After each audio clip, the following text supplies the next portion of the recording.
E beh, adesso qualche proverbio dedicato al bere, cazzo. A Carnevale bevo come un animale, cazzo. Natale con i tuoi bevi quanto vuoi, cazzo. Anno nuovo, vino nuovo. Bacco, tabacco e Venere mi faccio in cenere, cazzo. Buon vino, non menta. La menta non serve a niente. Roba pro femmina este. Vino, vino, vino, birra, whisky, tante cose, cazzo. Campa a cavallo, che il whisky è uno sballo, cazzo, veramente. Cielo a pecorelle, vino a catinelle, cazzo. Vino al volante, rischio la patente, però ci sto attento, no? Quanti chilometri riuscite a fare voi con un litro di vino? Cazzo? Io mi fermo subito, non è che posso... Finché c'è mirto, c'è speranza, cazzo.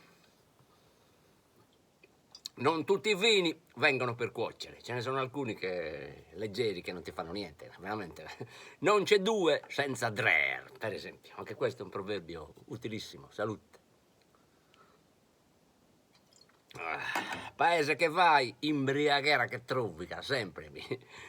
Un whisky al giorno, cazzo, leva il medico di torno, veramente, non c'è cosa migliore, veramente. Tra moglie e il marito, un goccio di mirto.